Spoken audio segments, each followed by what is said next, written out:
O Senhor esteja convosco. Ele está no meio de nós. Proclamação do Evangelho de Jesus Cristo, segundo São Mateus. Glória a vós, Senhor. Naquele tempo, Jesus deixou as multidões e foi para casa. Seus discípulos aproximaram-se dele e disseram: Explica-nos a parábola do joio. Jesus respondeu: Aquele que semeia a boa semente é o Filho do Homem. O campo é o mundo. A boa semente são os que pertencem ao reino. Os joios são os que pertencem ao maligno. O inimigo que semeou o joio é o diabo. A colheita é o fim dos tempos. Os ceifadores são os anjos. Como o joio é recolhido e queimado ao fogo, assim também acontecerá no fim dos tempos. O Filho do Homem enviará os seus anjos, e eles retirarão do seu reino todos os que fazem outros pecar e os que praticam o mal. E depois os lançarão na fornalha de fogo. Ali haverá choro e ranger de dentes. Então os justos brilharão como o sol no reino de seu Pai. Quem tem ouvidos, ouça. Palavra da salvação. Glória a vós, Senhor.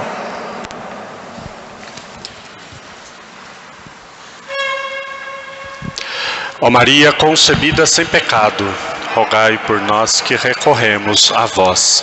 Em nome do Pai, e do Filho, e do Espírito Santo. Amém. Os queridos irmãos e irmãs presentes aqui em nossa catedral, também aqueles que nos acompanham pelos meios de comunicação, um dia depois de nós celebrarmos a nossa padroeira, numa festa tão bonita como nós celebramos ontem, nós retomamos um pouco a nossa vida cotidiana, a nossa vida comum, os trabalhos. Ontem foi feriado aqui em Mogi das Cruzes, né? Mas os trabalhos retomam e também a nossa vida de fé volta um pouco ao seu normal. Apesar de a igreja ainda estar respirando os ares da festa de ontem com os andores, mas a nossa fé, a nossa vivência de fé vai voltando um pouquinho ao normal. Hoje, terça-feira, nós nos lembramos com muito carinho, com muita devoção, dos nossos anjos da guarda. Todas as terças-feiras é dia de nós celebrarmos em honra aos anjos, principalmente aos nossos anjos da guarda. Eu já expliquei algumas vezes, né? A igreja tem as suas celebrações próprias para cada dia. Segunda-feira rezamos pelas almas, terça-feira pelos anjos, quarta-feira São José, quinta-feira Eucaristia, sexta-feira a Santa Cruz e sábado a Santíssima Virgem Maria. E domingo, claro, a ressurreição do Senhor. Pois bem, então hoje eu estou celebrando a missa votiva dos Santos Anjos e nessa missa nós queremos agradecer em primeiro lugar a Deus, mas queremos agradecer também a esses protetores que Deus nos concedeu, né? Eu sempre digo, repito, muito importante nós termos consciência do poder que os anjos têm e o quão agraciados nós somos em termos esses protetores enviados por Deus para nós. O evangelho de hoje é a explicação da parábola do joio. Jesus contou esses dias atrás a parábola do joio, né? Olha, o homem semeou no seu campo e durante a noite veio o inimigo e semeou joio no meio. Quando começou a crescer, os empregados disseram: patrão, o senhor não semeou boa semente? Ele disse: sim, a semente que eu semeei é boa, mas quem colocou o joio foi o inimigo. E os empregados ainda perguntam mais uma vez: o senhor quer que nós arranquemos o joio? Ele diz: não. Espera até o tempo da colheita, para que não aconteça de que arrancando o joio, arranque junto o trigo. Deixa até o final da colheita e no final nós arrancamos primeiro o joio e queimamos e depois recolhemos o trigo no celeiro. A parábola é essa, né? Eu já disse também algumas vezes que Jesus, ele tem discursos diferentes. Quando ele fala para a multidão, ele conta as parábolas de forma um pouco mais, né, enigmática. E aí quando ele chega em casa, diz aqui o evangelho, né? Seus discípulos, quando Jesus chegou em casa, os seus discípulos aproximaram e disseram: explica-nos a parábola. E aí Jesus então, de forma muito prática, muito concreta, ele foi dizendo o que significa cada coisa. Bom, aquele que semeia a boa semente é o Filho do Homem. Quem é o Filho do Homem? Jesus. Quem coloca a boa semente no mundo? Jesus. Onde é o campo? O mundo. Quem é a boa semente? Veja, a boa semente são os que pertencem ao reino. Aqui tem uma diferença.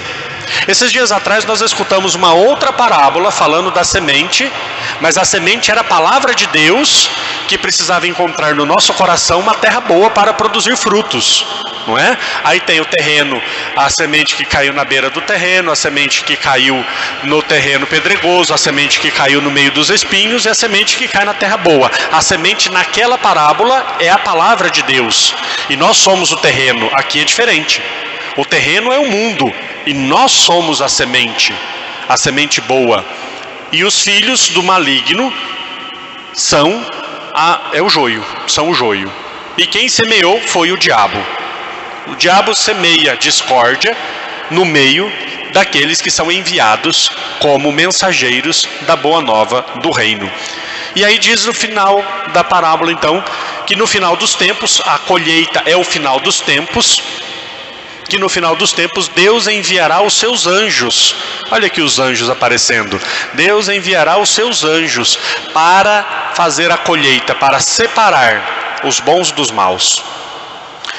Essa concepção de separar os bons dos maus para nós, pela nossa mentalidade atual, parece uma coisa meio, não sei, até um pouco injusta, né? Vai separar. Não, muito pelo contrário. Essa é a manifestação da justiça de Deus, quando Ele vai responder todos os questionamentos que nós temos.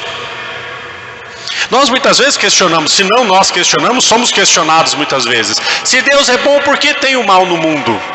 Se Deus é bom, por que Ele permite que haja o mal no mundo?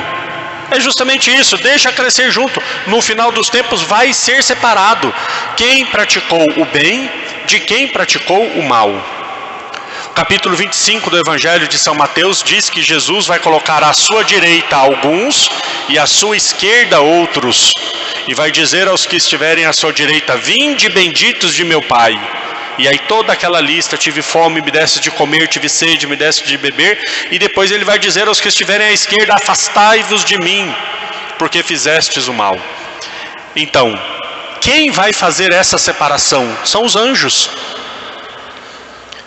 Eu tenho insistido, e é importante nós fazermos uma boa catequese. Anjos não são criancinhas de asinhas.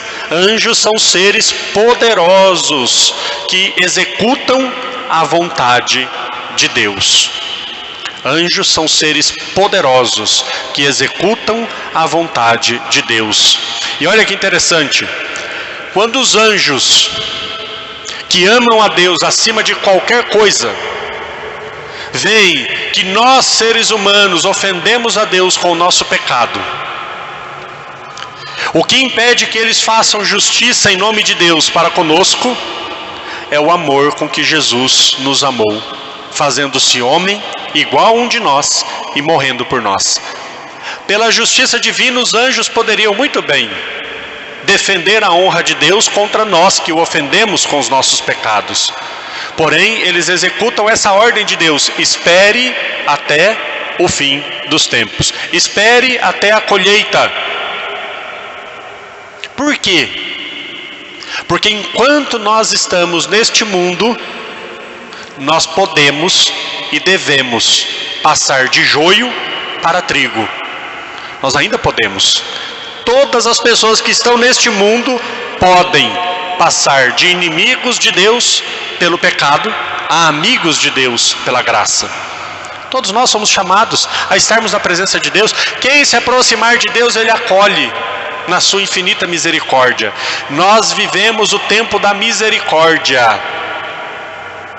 Um dia Santa Faustina, que é a santa a quem Jesus apareceu na expressão da sua misericórdia, Santa Faustina perguntou para Jesus: como é que o Senhor aguenta tantas irreverências, indiferenças, ultrajes, sacrilégios, ofensas, pecados? O Senhor não faz justiça? E Jesus respondeu para ela: minha filha, eu terei a eternidade toda para fazer justiça. Agora é a hora da misericórdia. Meus amados irmãos e irmãs, agora é a hora da misericórdia. Por isso os nossos anjos estão do nosso lado, como aqueles que nos pegam pela mão e nos levam até Deus para dizer: vá até o Senhor, aproveite dessa misericórdia, não perca essa misericórdia. Porque quando chegar o tempo da colheita, os mesmos anjos que hoje nos protegem estarão a serviço de Deus para executar suas ordens. É o tempo da misericórdia. Enquanto nós respirarmos, nós podemos nos voltar para Deus. Enquanto o nosso coração ainda bate, nós podemos amar a Deus. E é isso que nós devemos fazer com todo o nosso coração. E é isso que os nossos anjos tanto nos ensinam, nos inspiram. Os anjos inspiram. Sabe, às vezes, aquela vontade que dá em nós de rezarmos? Muitas vezes é a inspiração do nosso anjo da guarda. Sabe aquele insight que dá assim, fala: eu vou para a igreja? Ou quando nós estamos talvez andando aqui pelo centro e diz: eu vou entrar um pouquinho na igreja? É o nosso anjo da guarda que muitas vezes nos pega pela mão e diz: vai diante de Jesus um pouquinho, reze um pouquinho. É Ele. Abramos o nosso coração a essas inspirações desses grandes e poderosos amigos que Deus nos concedeu, para que nós façamos em tudo a vontade de nosso Senhor. Louvado seja nosso Senhor Jesus Cristo. Para sempre seja louvado.